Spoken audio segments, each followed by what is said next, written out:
ஒரு அழகான கடற்கரை. சுற்றுலா பயணிகள் நிறைய பேர் அங்கே வந்து போகிறது வழக்கம். சனி ஞாயிறு கூட்டம் அதிகமாக இருக்கும். அதோட விளைவு என்னங்கிறது அடுத்த நாள் தான் தெரியும். ஆமாம், அந்த கடற்கரையை சுத்தப்படுத்துகிற தொழிலாளிகள் திங்கட்கிழமை ரொம்ப சிரமப்படுவாங்க. சனி ஞாயிறு வந்த கூட்டம் கடற்கரை பூராவும் காலி ஐஸ்கிரீம் கப்புகளை வந்து வீசி எறிஞ்சிட்டு போயிடுவோம். ஆயிரக்கணக்கான கப்புகள் அங்கே பரவலாக கிடக்கும். அதையெல்லாம் பொறுக்கி எடுத்து சுத்தம் பண்ணி ஆகணும். இதனால் திங்கட்கிழமை வேலைக்கு வர்றதுக்கு எல்லாரும் பயப்படுவாங்க. அப்படி ஒரு நிலைமை. பல பேர் அன்னைக்கு வந்து லீவ் எடுத்துகிட்டு போயிடுறது வழக்கம்.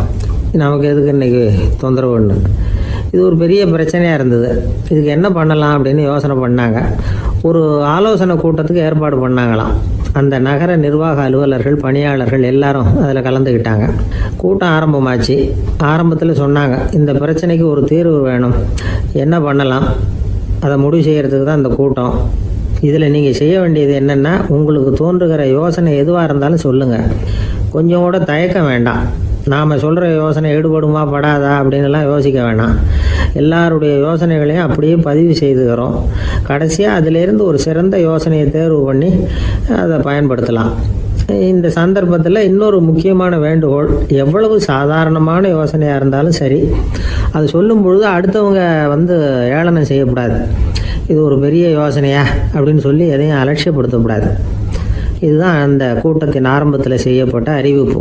உடனே அந்த கூட்டத்தில் இருந்தவங்க ஆளுக்கு ஒரு யோசனை சொல்ல ஆரம்பித்தாங்க. ஒருத்தர் எழுந்திருச்சார், இங்கே வர்ற சுற்றுலா பயணிகள்கிட்ட ஆளுக்கு $10 ஒரு டெபாசிட் மாதிரி வைப்பு பணமாக வாங்கிக்கணும். காலி ஐஸ்கிரீம் கப்பை திருப்பி கொடுத்தா அந்த பணத்தை திருப்பி கொடுத்துடலாம். இப்படி ஒரு ஏற்பாடு பண்ணிக்கிட்டா கப்புகளை தேடி பொறுக்கிட்டு இருக்க வேண்டியதில்லை. எல்லாம் ஒரே இடத்துக்கு வந்து சேர்ந்துடும். அப்படியே நாம் வந்து தூக்கிட்டு போய் ஒரு இடத்துல கொட்டி விடலாம் அப்படின்னார். இன்னொருத்தர் எழுந்திருச்சார், கப்பை வந்து கீழே போட்டால் $50 அபராதம் அப்படின்னு அங்கங்கே போர்டு எழுதி வச்சுடலாம். கப்புகளை போடுறதுக்கு அங்கங்கே பெரிய கூடைகளை வச்சுடலாம். நாம் சாவகாசமாக அந்த கூடைகளை சேகரம் பண்ணிக்கலாம் அப்படின்னாராம். இன்னொருத்தர் எழுந்திரிச்சு கொஞ்சம் கோபமாக பேசினார்.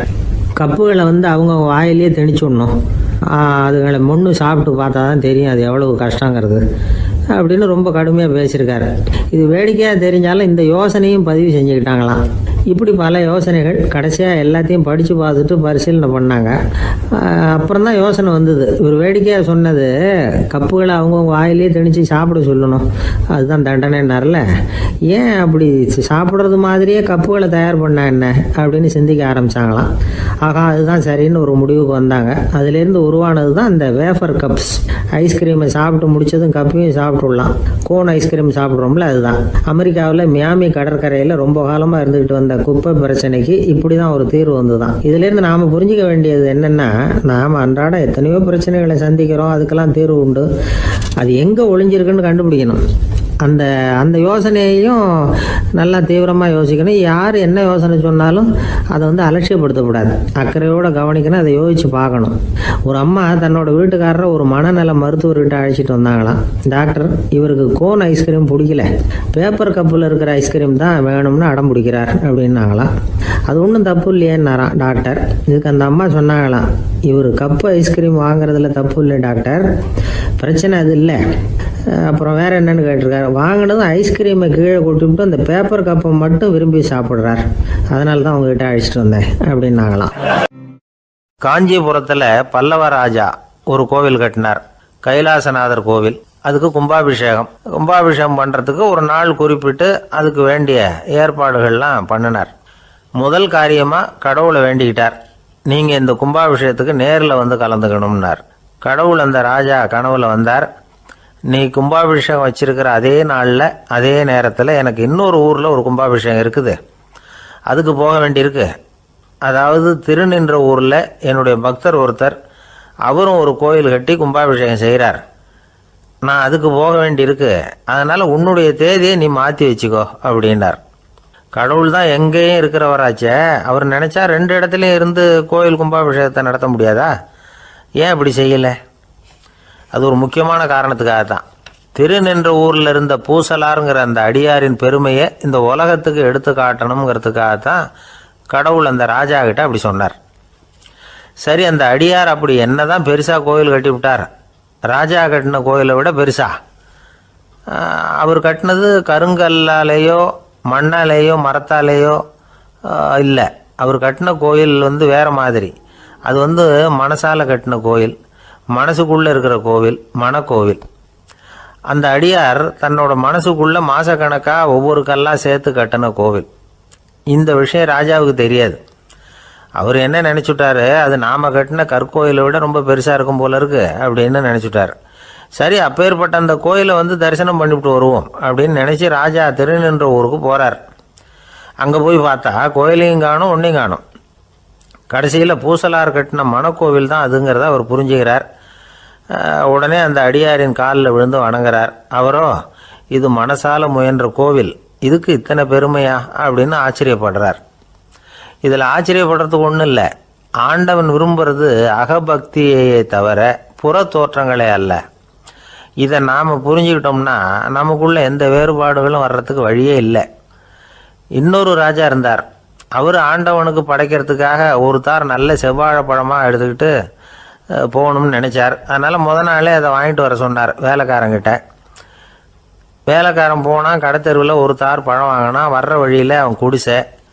அப்படியே எட்டி பார்த்துட்டு போவோமேன்னு நினச்சான். போனான். அங்கே இவனோட குழந்தை பாவம் பசியால் கத்திக்கிட்டு இருக்கு. இவன் பார்த்தான், இவ்வளவு பெரிய தாரில் ஒரு 2 பழம் எடுத்தா தெரியவா போகுது அப்படின்னு நினச்சி ஒரு 2 பழத்தை பிச்சு அந்த குழந்தைகிட்ட கொடுத்தான். அது அதை வாங்கி வயிறார சாப்பிட்டுது. பசி அடங்குச்சு, விளையாட போயிட்டுது. இவன் அதுக்கப்புறம் வாழைப்பழத்தை எடுத்துக்கிட்டு அரண்மனைக்கு வந்தான். 2 பழம் பிச்சிருக்கிறது ராஜாவுக்கு தெரிஞ்சு போச்சு. இவன் உண்மையை சொல்லிவிட்டான். உடனே ராஜா, கடவுளுக்கு படைக்க வேண்டிய பொருளை குழந்தை எச்சில் பண்ண விட்டுருக்கியே அப்படின்னு சொல்லி அவனை கட்டி வச்சு சாட்டையால் அடித்தார் பாவம். மறுநாள் பழத்தை கோயிலுக்கு எடுத்துகிட்டு போனார். கடவுள் முன்னாடி வச்சார். கடவுள் கண்ணை திறந்து பார்த்தார், பழம்லாம் அழுகி இருக்குது. என்ன இது அழுகி போன பழம் அப்படின்னார். ராஜா முழிச்சார். நல்லா தானே இருந்தது அப்படின்னு நினைச்சார். அப்போ கடவுள் அந்த ராஜா கிட்ட சொன்னாராம், இதை பார்ப்பா, இந்த தாரில் 2 பழம் தான் நல்ல பழம். அந்த 2 பழங்களையும் நேற்றுக்கே நான் சாப்பிட்டுட்டேன் அப்படின்னாராம். அப்போதான் ராஜாவுக்கு புரிஞ்சுது, ஏழை குழந்தையின் பசியை தீர்க்கறதுக்காக உதவுன அந்த 2 பழம்தான் இறைவன் சாப்பிட்ட பழம்னு. இறைவன் இருக்கிற இடம் எது? இதுதான். ஒரு மனுஷனை பார்த்து என்கிட்ட வாலாட்டாதே அப்படின்னு சொன்னா அவன் நம்மகிட்ட ஏதோ வம்புக்கு வர்றான்னு அர்த்தம். ஒரு நாயை பார்த்து யாரும் என்கிட்ட வாலாட்டாதே அப்படின்னு சொல்றது இல்லை. ஏன்னா நாய் வாலாட்டுனா அது நம்மகிட்ட தன்னுடைய நன்றியை தெரிவிக்கிறதாக நினச்சிக்கிட்டு இருக்கிறோம். ஆனால் அது அப்படி இல்லை அப்படின்னு சொல்கிறாங்க அது சம்பந்தமான நிபுணர்கள். ஒரு நாய் தன்னுடைய வாலை இந்த பக்கமும் அந்த பக்கமுமா இப்படியும் அப்படியும் ஆட்டிக்கிட்டு இருந்தா அது பதட்டத்தில் கூட இருக்கலாம். நாய் நட்பாக இருந்தாலும் வாலாட்டும், ஆத்திரத்தில் இருந்தாலும் வாலாட்டும், கோபத்தில் இருந்தாலும் வாலாட்டும், குழப்பத்தில் இருந்தாலும் வாலாட்டும், மகிழ்ச்சியாக இருந்தால் கூட அது வாலாட்டும். அதை நாம் தப்பாக புரிஞ்சுக்கிட்டு அதுகிட்ட போய் மாட்டிக்கக்கூடாது. நாயை பற்றி எனக்கு நல்லா தெரியும் அப்படின்னு சொல்கிறவங்க கூட அதுகிட்ட கடி வாங்கிட்டு நிற்கிறது உண்டு. நிபுணர்கள் என்ன சொல்கிறாங்க தெரியுமா? எப்போவுமே நாய்கள் திடீர்னு கடிச்சு விடுறதில்ல, கடிக்கிறதுக்கு முன்னாடி சில அறிகுறிகளை காட்டும். அதை சரியாக புரிஞ்சுக்கிட்டோம்னா தப்பிச்சுக்கலாம். ஒரு வீட்டுக்கு போகிறீங்க, அங்கே புதுசாக ஒரு நாயை பார்க்குறீங்க, உடனே அதுகிட்ட போய் குனிஞ்சு சிரிச்சுக்கிட்டே அது தலையில் தட்டுறீங்க. இது ரொம்ப தப்பான். ஒரு நாய் இன்னொரு நாயை நேருக்கு நேர் பார்த்து பல்ல காட்டுனா அது தன்னுடைய தன்முனைப்பை காட்டுதுன்னு அர்த்தமா. உன்னை விட நான் பெரியவன் அப்படின்னு சொல்லுதுன்னு அர்த்தம். அதனால் நீங்கள் அது மாதிரி கிட்ட போய் சிரிக்கிறோம் அப்படின்னு நினச்சிக்கிட்டு பல்ல காட்டினா உங்களையும் எதிரியாக நினச்சிரும். இன்னொரு விஷயம் என்னென்னா, தலையில் தட்டுனா நாய்க்கு பிடிக்காது. அது தன்னை அடக்கிறதாகவும் அச்சுறுத்துறதாகவும் நினச்சிக்கிட்டு இருக்கும். சரி, அப்படின்னா புதுசாக ஒரு இடத்துல அல்லது வீட்டில் நாய்க்குட்டியை பார்த்தா என்ன பண்ணுறது? நீங்கள் சும்மா இருங்க, அதுவாக கிட்ட வரட்டும். அதுக்கப்புறம் அதுக்கிட்ட கனிவாக பேசுங்க. கண்ணம், மார்பு, தோல் இங்கெல்லாம் தட்டலாம், தப்பு இல்லையா? தலையில் தான் தட்டப்படாதான். ஒரு நாய் உங்களை நோக்கி ஓடி வருது, நீங்களும் ஓடுனா அது துரத்த ஆரம்பிச்சிடும். அசையாமல் சில மாதிரி நின்றுடுங்க, அது கிட்ட வராது. அதுக்கு ஆர்வம் இல்லாமல் போயிடும். ஒரு தெருவில் சின்ன பிள்ளைங்க நிறைய பேர் விளையாடிக்கிட்டு இருக்கிறாங்க. அப்போ சில நாய்கள் அங்கே ஓடி வருது. எல்லாரும் ஓடினாங்க. அப்படி ஓடுறப்போ ஒரு பையன் கால் தடிக்க கீழே விழுந்துட்டான். என்னாச்சு தெரியுமா? துரத்திட்டு வந்த நாய்கள்லாம் கீழே விழுந்தவன ஒன்றும் செய்யலை, அவன்கிட்டே போகல. ஓடிக்கிட்டு இருந்தாங்கல்ல பசங்க, அவங்கள துரத்திக்கிட்டு அவங்க பின்னாடி ஓடிச்சான். அதுதான் நாய்களுடைய சுபாவம். ஒரு நாய் நம்மளை நேருக்கு நேர் முறைச்சி பார்க்குதுன்னு வச்சுங்க, நாமளும் அதை முறைச்சி பார்க்கக்கூடாது. நாம் வேறு பக்கம் எங்கேயாவது பார்க்க ஆரம்பிச்சிடணும். ஒரு நாய் கோபமாக இருந்ததுன்னா அதோட வால் உறுதியாக நேராக நிற்கும். ஒரு நாய் பணிந்து போனால் அல்லது பயந்து போனால் அது தன்னோட வாலை காலுக்கு நடுவில் வச்சுக்கும். ஒரு நாய் நம்மளை பார்த்து பயந்து நிற்குதுன்னு வச்சுங்க, அதனால் நமக்கு ஆபத்து இல்லைன்னு நினச்சிடக்கூடாது. உங்களை பார்த்துட்டு ஒரு நாய் ஒடுங்குச்சுன்னா நீங்கள் விலகி போயிடணும் அப்படின்னு அது நினைக்குது. நிறைய பேர் பயந்து போன நாயால் கடிபடுறாங்க. இவன் நம்மளை விட பெரிய ஆள், மாட்டிக்கிட்டோம், வேற வழி இல்லை அப்படிங்கிற நினப்பில் தான் நாய் வந்து கடிக்க ஆரம்பிக்குதான். இதே மாதிரி சங்கிலியால் கட்டி போடப்பட்டிருக்கிற நாயும் ஆபத்தானது தான். தொடர்ந்து கட்டி போட்டிருந்தா காலப்போக்கில் அது ஒரு மாதிரி ஆகிடும். நாய் வந்து குழந்தைகளை கடிக்காது அப்படின்னு சில பேர் சொல்லுவாங்க. அதுவும் ஒரு தவறான நம்பிக்கை. அதனால் சின்ன குழந்தைகளை தனியாக நாயோட விளையாட விடக்கூடாது. ஆகக்கூடி நாயை பற்றி நிறைய விஷயம் புரிஞ்சுக்க வேண்டியிருக்குது. ஒருத்தர் தன்னுடைய நண்பர் வீட்டுக்கு போயிருந்தார். அவசியம் எங்கள் வீட்டில் சாப்பிட்டுட்டு தான் போகணும் அப்படின்னு ரொம்ப அன்பாக சொல்லிவிட்டார். அதை மீற முடியல இவரால். சரின்னு உட்காந்துட்டார். சாப்பாடு போட்டாங்க, சாப்பிட ஆரம்பித்தார். அவங்க வீட்டில் கட்டி போட்டிருந்த நாய்க்குட்டி இவர் சாப்பிட்றத முறைச்சி பார்த்துது. ஏன் இப்படி என்ன இது முறைச்சி பார்க்குது உங்கள் வீட்டு நாய்க்குட்டி அப்படின்னு அவர் கேட்டார். அப்போ அவங்க சொன்னாங்களாம், அதுக்கிட்ட ஒரு கெட்ட பழக்கங்க, தன்னோட தட்டில் யார் சாப்பிட்டாலும் அது அப்படி தான் முறைச்சி பார்க்கும் அப்படின்னாராம் அவர். இந்த உலகத்தில் மனுஷன் எவ்வளவோ தவறுகள் செய்கிறான். அதுக்கெல்லாம் என்ன காரணம்? அதை பற்றின ஆராய்ச்சி தான் இன்னைக்கு. இதுக்கு ஆராய்ச்சி என்னத்துக்கு? அது தெரிஞ்ச விஷயம் தானே அப்படின்னு நீங்கள் நினைக்கலாம். ஆனால் அப்படி அலட்சியமாக இந்த விஷயத்தை விட்டுறக்கூடாது. பொதுவாக எல்லோரும் நினைக்கலாம், எது சரி எது தவறு அப்படின்னு தெரியாததுனால தான் மனுஷன் தப்பு பண்ணுறான் அப்படின்னு. ஆனால் அப்படி சொல்லிட முடியாது. மனுஷன் வந்து தெரிஞ்சே தான் தவறுகள் பண்ணுறான். இப்போ உதாரணத்துக்கு ஒரு சாலையில் இடது பக்கம் போக வேண்டிய ஒருத்தர் நடுக்கோட்டை தாண்டி வலது பக்கமாக வண்டியை ஓட்டிகிட்டு போகிறாருன்னு வச்சுங்க.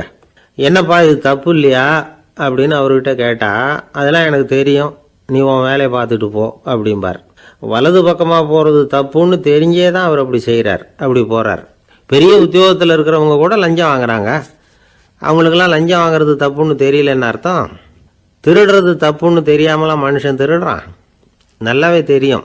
நீங்கள் வேணும்னா கேட்டு பாருங்கள், வேற வழி இல்லை அதனால தான் திருடுறேன்பா. திருடுறது ஒரு புண்ணியமான காரியம்னு திருடனே கூட சொல்ல மாட்டான்.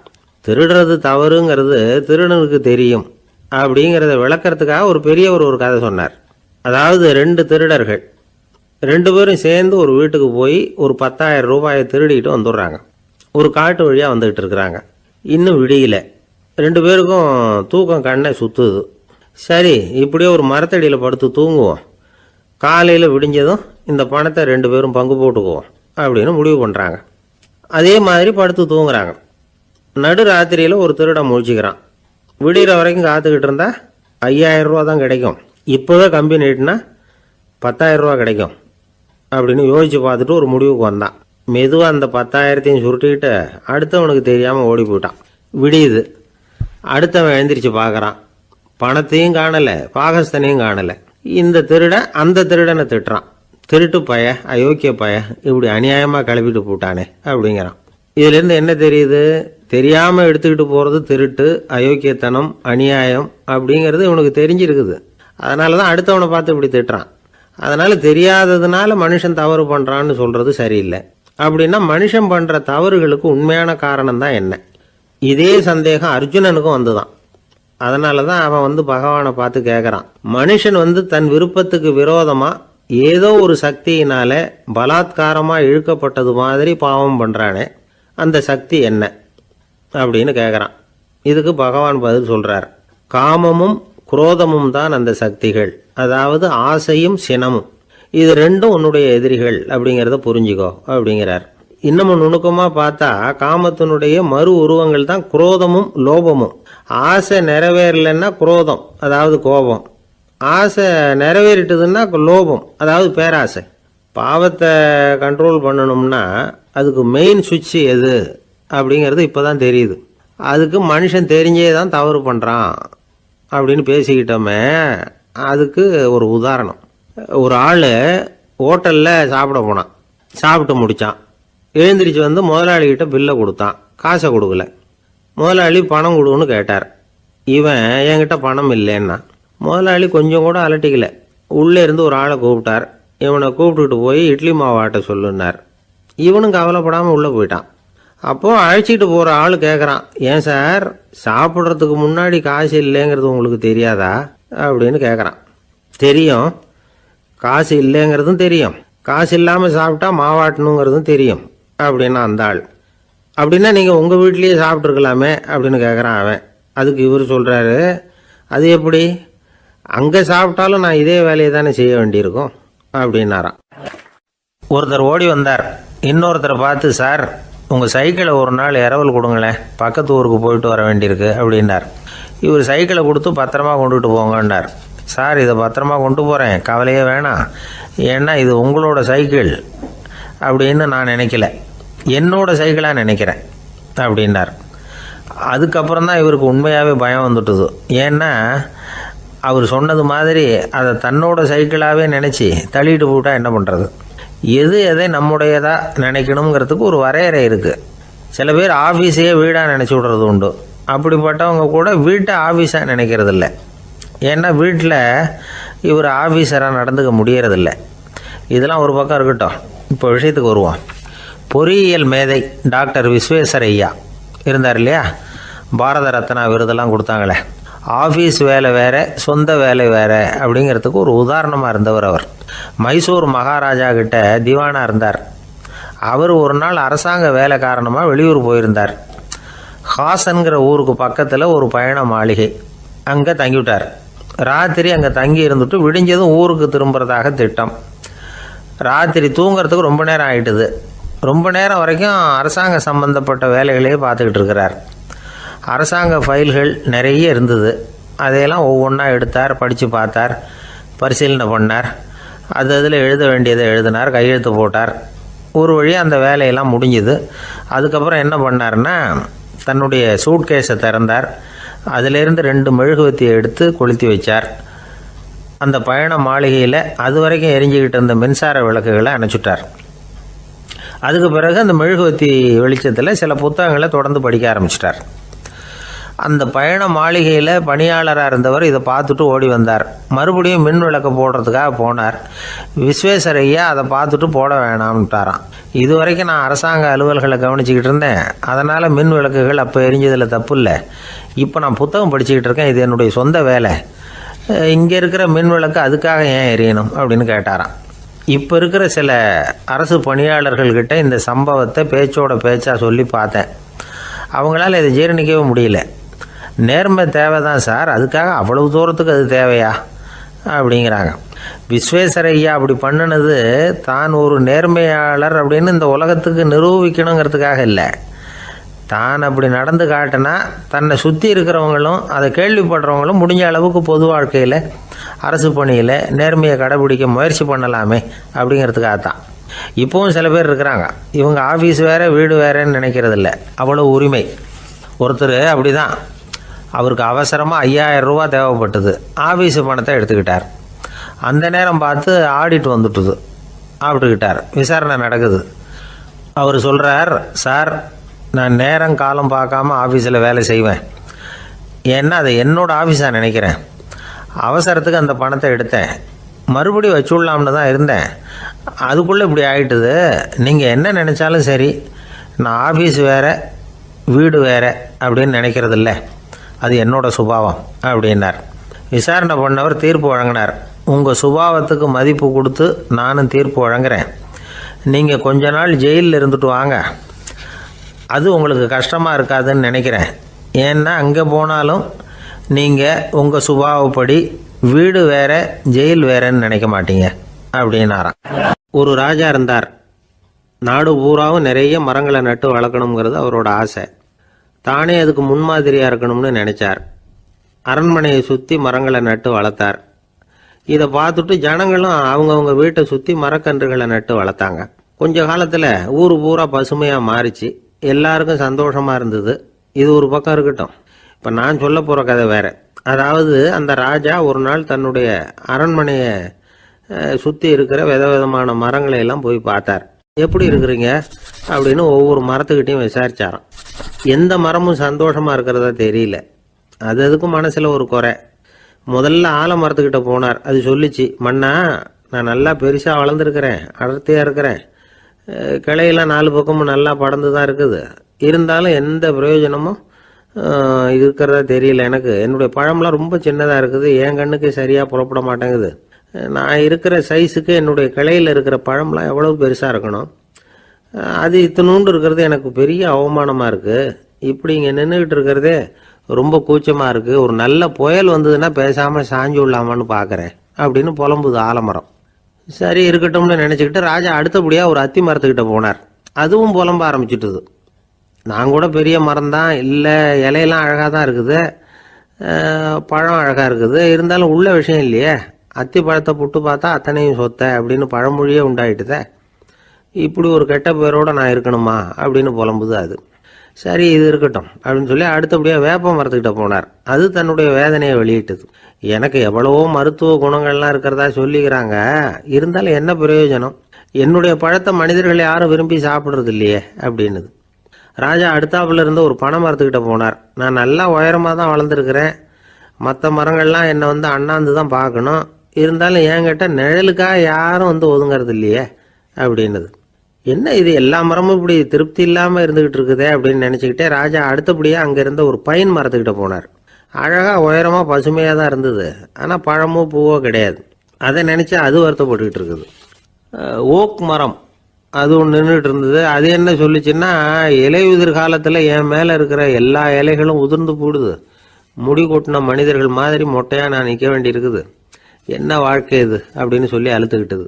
சரி புளிய மரம் என்ன சொல்லுது பார்ப்போம்னு அதுகிட்ட போனால், என்னுடைய நிழலில் யாருமே தங்க மாட்டாங்க, உடம்புக்கு சூடுன்னு ஒதுங்கி போயிடுவாங்க, அடிமரத்தை பார்த்தீங்கன்னா பட்டையெல்லாம் உறிஞ்சி பார்க்கறதுக்கே கேவலமாக இருப்பேன் அப்படின்னுது அது.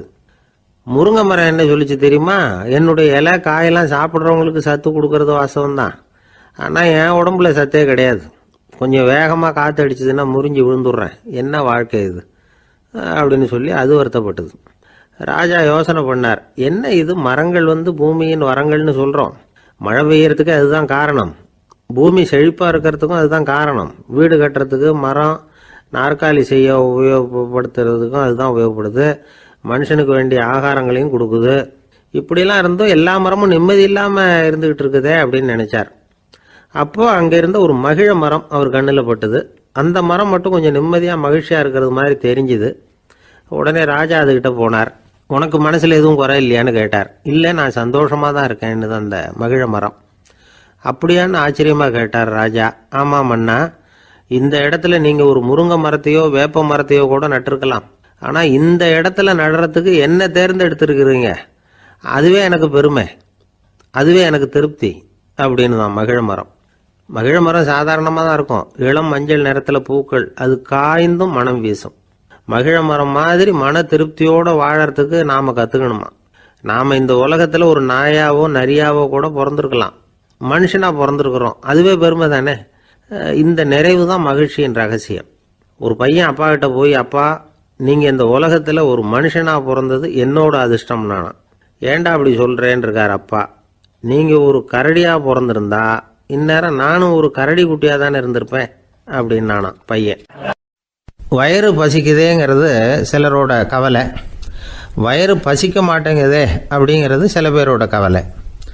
ரெண்டு விதமான கவலைக்கும் வயிறு தான் காரணமாக இருக்குது. வயிறு பசிச்சதுன்னா அது இயற்கை, வயிறு பசிக்கலைன்னா அது வியாதி.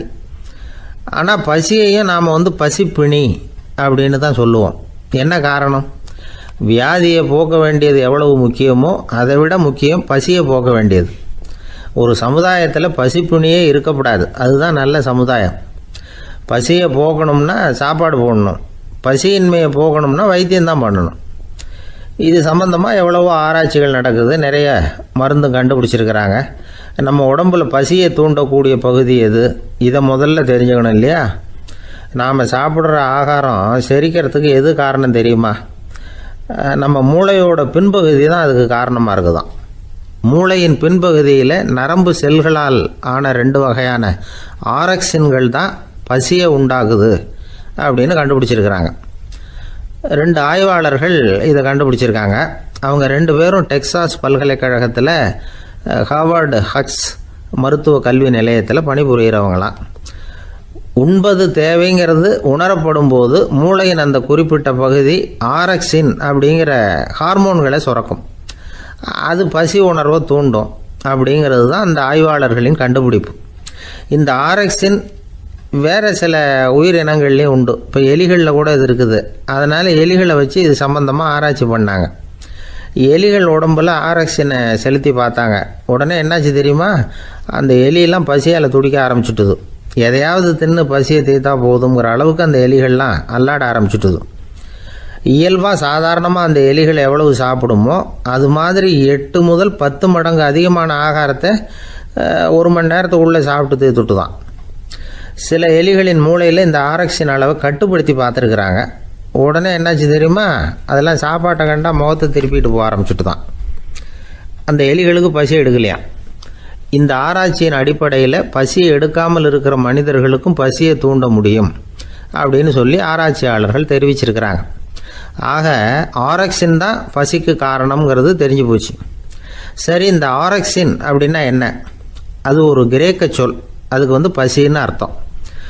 நம்ம ஆளுங்களுக்கெல்லாம் பசியை தூண்டுறதுக்கு மருந்து தேவையில்லை, பசியை குறைக்கிறதுக்கு தான் மருந்து தேவை. ஒரு அம்மா டாக்டரை தேடி வந்தாங்களாம்.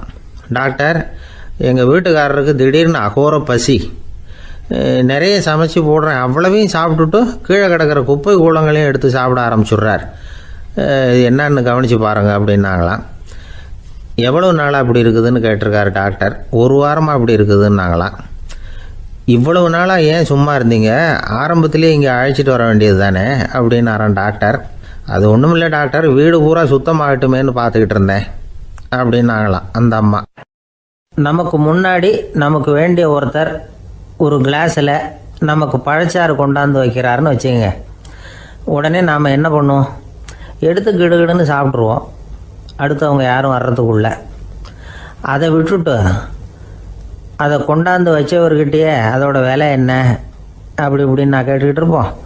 நாம் கேட்க மாட்டோம். ஆனால் காந்திஜி அப்படி கேட்டாராம். எப்போ தெரியுமா? 1935.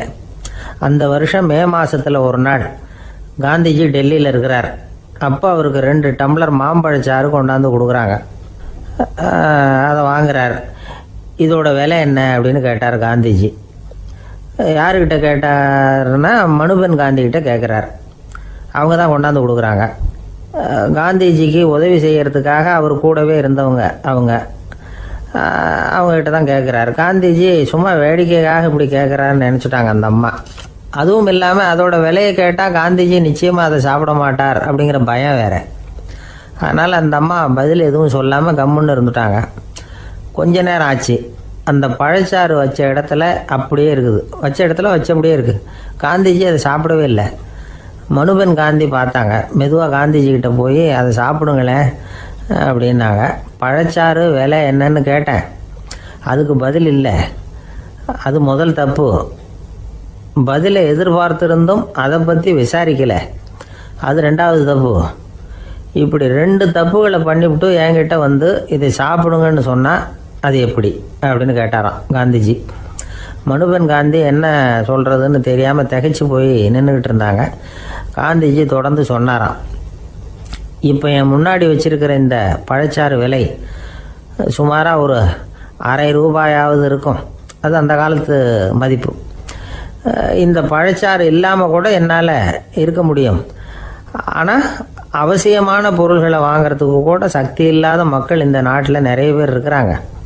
அப்படி இருக்கிறப்போ எனக்கு என்னத்துக்கு இந்த விலை உயர்ந்த பானம்?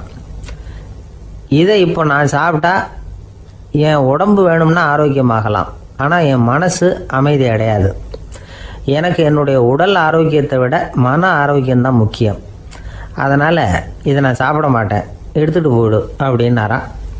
அந்த சமயத்தில் ஒரு அகதி பொண்ணு 2 குழந்தைகளோட காந்திஜியை பார்க்குறதுக்காக வந்தது. வணக்கம் சொல்லிச்சு.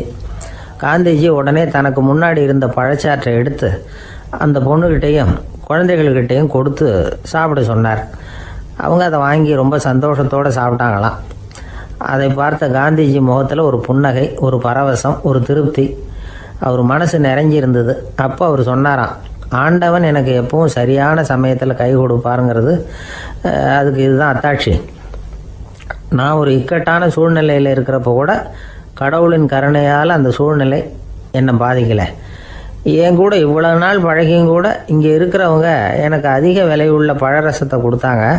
ஆனால் சரியான நேரத்தில் அதை சாப்பிட வேண்டியவங்களை என்கிட்ட அனுப்பி வச்சு என்னை சந்தோஷப்படுத்தினார் கடவுள், அவருக்கு நன்றி அப்படின்னாராம் மகாத்மா காந்தி. உடல் ஆரோக்கியத்தை விட மன ஆரோக்கியம்தான் எனக்கு முக்கியம்னு சொன்னார் பாருங்க. அதை நாம் எல்லாரும் மனப்பூர்வமாக இன்றைக்கி சிந்திச்சு பார்க்கணும். இந்த காலத்தில் எல்லாரும் அப்படியா நினைக்கிறாங்க? எனக்கு தெரிஞ்ச ஒருத்தர் இருந்தார். தினமும் காலையில் ஒரு காபி சாப்பிட உட்கார்ற நேரத்தில் பக்கத்து வீட்டுக்காரர் வந்து சேருவார் கரெக்டாக. உடனே அவரும் தனக்குன்னு வந்திருக்கிற காப்பியை எடுத்து மனப்பூர்வமாக பக்கத்து வீட்டுக்காரர்கிட்ட கொடுத்துருவார். அதுக்கப்புறம் அவருக்காக வேற காப்பி போட்டு கொண்டாந்து கொடுத்தாலும் வேண்டான்னு சொல்லிடுவார்.